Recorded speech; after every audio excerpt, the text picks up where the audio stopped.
Ala Sayyidina Rasulillah amma ba'du. Kita melanjutkan daripada bab yang membahas tentang pernikahan, yaitu yang B, rukun yang kedua dalam pernikahan itu adalah istri. Kemarin kita udah membahas rukun yang pertama, yaitu adalah wali nikah, yaitu pembahasannya panjangnya kemarin. Rukun yang kedua yaitu adalah istri. Rukun yang kedua dari suatu perkawinan adalah istri, di mana seorang istri merupakan salah satu dari dua orang yang akan menjalani pernikahan itu sendiri. Akan tetapi bukan setiap wanita bisa menjadi istri bagi pria, hanya mereka yang memenuhi syarat-syarat tertentu. Ciri-ciri yang sunnah dipilih pada calon istri. Jadi ada kesunahan di dalam kita itu memilih istri yang akan kita jadi wanita yang akan kita jadikan istri. Penting bagi calon suami untuk memilih ciri-ciri yang disunahkan oleh Rasulullah SAW pada calon istri, sehingga rumah tangganya akan menjadi rumah tangga yang mawaddah, sakinah, dan bahagia. Adapun ciri-ciri tersebut sebagai berikut.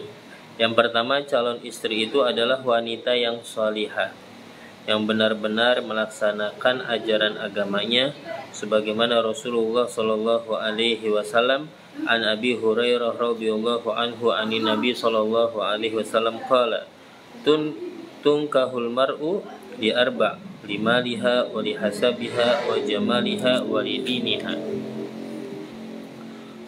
fadfar bidatid din taribat yadak.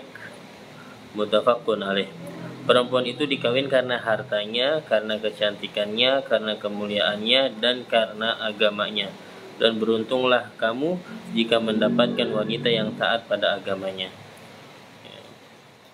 Qala Rasulullah SAW, manaka hal mar'atu limaliha wa lijamaliha haruma jamaluha wa maluha, wa manaka halidiniha razaqahullahu malaha wa jamalaha, rawahu Tabarani. Barang siapa menikahi wanita karena kekayaannya, maka niscaya dia tidak akan mendapatkan kekayaan dan kecantikannya. Dan barang siapa yang menikahi seorang wanita karena agamanya, niscaya Allah akan memberikan kekayaan dan kecantikannya. Jadi di sini yang menjadi tolak ukur adalah agama, kesolehan daripada wanita tersebut. Guru kami Al-Habib Segabah Harun, beliau itu mengatakan bahwasannya wanita yang solehah itu ada di dalam sifat sabarnya. Jadi kalau perempuan itu udah punya sifat sabar, insya Allah dia itu pasti wanita yang solehah. Jadi kalau mencari calon istri, maka carilah yang dia itu sabar. Karena kalau perempuan sabar, dipastikan dia pasti wanita yang solehah. Bahkan di sini kalau tujuan kita menikah itu untuk mencari harta dan kecantikannya, malah diharamkan sama Allah untuk mendapatkan itu. Maka yang dicari adalah agamanya, baru Allah kasih kecantikan dan hartanya di sini. Dalam hadis riwayat Al-Imam At-Tabarani. Yang kedua, sunnah kita itu memilih wanita yang cerdas. Karena jika wanita itu cerdas, akan lebih mampu mengendalikan emosinya dan akan lebih mampu berpikir luas, sehingga kehidupan rumah tangganya akan tentram, jauh dari percekcokan, dan itu adalah sebab kebahagiaan mereka berdua. Jadi kita mencari wanita yang cerdas, wanita yang masih perawan. Yang ketiga, karena sabda Rasulullah SAW kepada sahabat Sayyidina Jabir radhiyallahu anhu yang telah mengawini janda, halla akhadta bikran tulaibuha wa tulaibuk, muttafaqun alaih. Tidakkah engkau ambil perawan saja yang mana dia dapat mencumbuimu dan kamu dapat mencumbuinya? Lebih terkenang dengan pengalaman yang pertama. Ini. Sedangkan hikmahnya adalah kenapa kita itu memilih perawan. Biasanya orang itu lebih terkenang dengan pengalaman yang pertama. Bahkan sunnah hukumnya tidak kawin dengan seorang janda, baik beranak ataupun tidak. selama masih ada pilihan perawan, karena biasanya seorang janda selalu akan membandingkannya dengan suami yang terdahulu, atau selalu akan mengingat anaknya, sehingga itu semua akan menjadi sebab pertengkaran antara keduanya. Kecuali jika ia mengawini seorang janda dengan tujuan tertentu, seperti yang dilakukan oleh sahabat Sayyidina Jabir, di mana dia mengawini seorang janda karena ayahnya meninggal dunia dan meninggalkan 9 orang anak perempuan, sehingga dia mengawininya untuk mengurus mereka. Atau juga mengawini seorang janda karena dia tidak mampu memecahkan keperawanannya misalnya, maka tidak apa-apa mengawini janda dengan tujuan tersebut. Yang keempat, wanita yang sudah mencapai batas balik, kecuali jika ada maslahat seperti yang dilakukan Rasulullah SAW terhadap istri beliau Sayyidatuna Aisyah. Yang kelima, wanita yang subur sebagaimana Rasulullah bersabda, "Tazawwajul walud al-wadud fa inni mukathirun bikumul umama yaumal qiyamah." Rawahu Abu Dawud wal Hakim. Kawinlah kalian dengan wanita yang subur, yang penyayang, karena aku akan membanggakan kalian kelak terhadap umat-umat yang lain pada hari kiamat. Dan para ulama berkata bahwa diketahui wanita itu subur atau tidak dengan melihat kepada kerabatnya. Jika kerabatnya adalah wanita-wanita yang subur, berarti kemungkinan dia juga wanita yang subur. Begitu pula sebaliknya. Laki-laki juga dilihat kesuburannya dari saudara-saudaranya, kerabatnya. Yang keenam, wanita dari keluarga yang baik-baik, bukan dari keluarga yang fasik atau perempuan yang tidak diketahui garis keturunannya. Sesuai dengan sabda Rasulullah SAW, "Takhayyaru linutafikum wankihu al-akfa wankihu ilaihim." Rawahu Ibnu Majah wal Hakim. Pilih-pilihlah kalian untuk air sperma kalian, dan kawinlah dengan perempuan yang sederajat, dan kawinkanlah putri-putri kalian dengan mereka. Yang ketujuh, wanita yang bukan dari keluarga atau kerabat dekat, maksudnya misanan atau sepupu, ya, baik keponakan ayah kita atau ibu.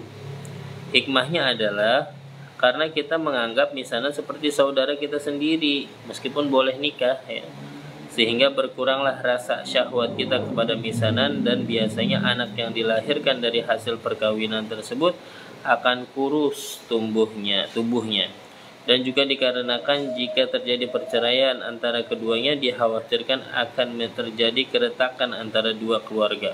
Kecuali jika mempunyai tujuan tertentu, misalnya untuk menolongnya karena tidak ada yang meminangnya, padahal usianya sudah melebihi gadis-gadis yang sudah menikah yang sepertinya. Dan jika bukan dari keluarga atau kerabat dekat, misalnya dengan mindoan atau keponakan misan, maka tidak apa-apa, bahkan hukumnya sunnah, sebagaimana Rasulullah SAW mengawinkan putri kesayangan beliau Sayyidatuna Fatimah Zahra dengan misanan beliau Sayyidina Ali karramallahu wajhah. Yang kedelapan, wanita yang cantik. Hendaknya calon istri kita adalah wanita yang cantik, dengan syarat wanita itu juga adalah wanita yang solehah. Karena tidak ada untungnya jika kita kawin dengan wanita yang cantik tapi tidak solehah, karena kecantikannya akan kita butuhkan, karena kecantikan hanya kita butuhkan di ranjang saja atau sebagai perbandingan. Adapun kesolehan seorang wanita adalah pangkal kebahagiaan sebuah rumah tangga, dan itu adalah tujuan kita. Dan para ulama memakruhkan kawin dengan wanita yang terlalu cantik, karena akan membuat mata orang fasik mengincarnya, dan mungkin istrinya akan sombong dengan kecantikannya kepada suaminya. Itu sunnah kita mencari wanita-wanita yang 8 tadi. Syarat-syarat wanita menjadi seorang istri. Nah, ini syarat nih. Syarat itu harus dipenuhi. Seorang wanita tulen yang pertama, bukan banci, ya. Maka tidak sah nikahnya seorang banci kepada sebagai istri maupun sebagai suami, sampai benar-benar terbukti kelelakiannya atau kewanitaannya. Yang kedua, wanita itu tidak sedang melakukan ihram baik dengan ihram haji atau umroh. Selama wanita itu sedang ihram, maka tidak sah perkawinannya sampai selesai ihramnya.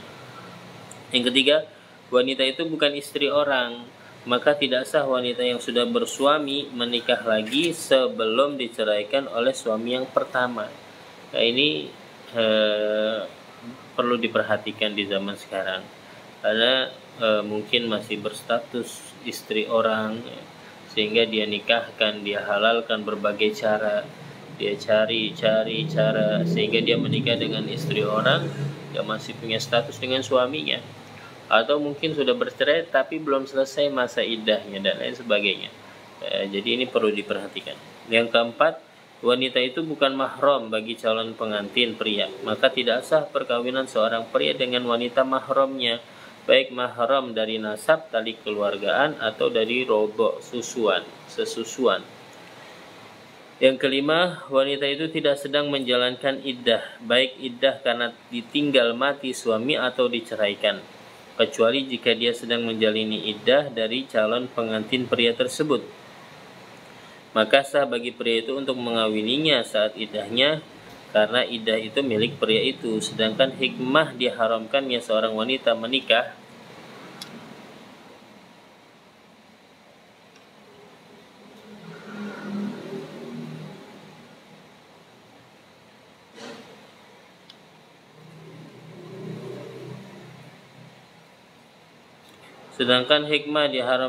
seorang wanita menikah saat iddah karena ditakutkan akan berkumpul antara dua benih dalam satu rahim. Sedangkan dalam masalah jika iddah itu milik calon suami tersebut, kalaupun ada benih dalam rahim, maka benih itu adalah miliknya. Oleh karena itu diperbolehkan oleh agama. Adapun gambaran seorang istri yang boleh menikah saat iddah karena iddah itu milik calon pengantin pria tersebut adalah masalah di bawah ini. Gambarannya seperti ini. Yang A, bagi suami yang menceraikan istrinya dengan cerai khulu, mencerai dengan imbalan, maka boleh baginya menikahkannya lagi dengan akad baru walaupun dalam iddah, karena iddah itu miliknya. Yang B, jika seorang laki-laki menyetubuhi wanita dengan syubhat, misalnya dia sangka istrinya, tidak tahunya bukan, maka boleh baginya menikahkannya walaupun masih dalam masa iddah, karena iddah itu miliknya. Yang ketiga, jika dia mempunyai budak perempuan lalu memerdekakannya, kemudian dia ingin mengawininya, maka boleh mengawininya walaupun masih dalam iddah. Yang keenam, wanita itu diketahui oleh calon suaminya, maka tidak sah seorang kawin dengan wanita yang tidak diketahui sebelumnya, tidak tahu wajahnya atau namanya. Maka wanita yang akan dijadikan istri oleh seorang suami harus jelas identitasnya terhadap suami dengan mengetahui namanya, cirinya, atau ditunjuk ketika akad. Yang ketujuh, wanita itu bukan istri yang kelima bagi calon suami itu, karena tidak boleh menikah bagi seorang muslim kecuali dengan 1 sampai 4 wanita saja, tidak boleh lebih. Jika ingin lebih, maka harus diceraikan salah satunya dengan talak bain. Wallahu a'lam.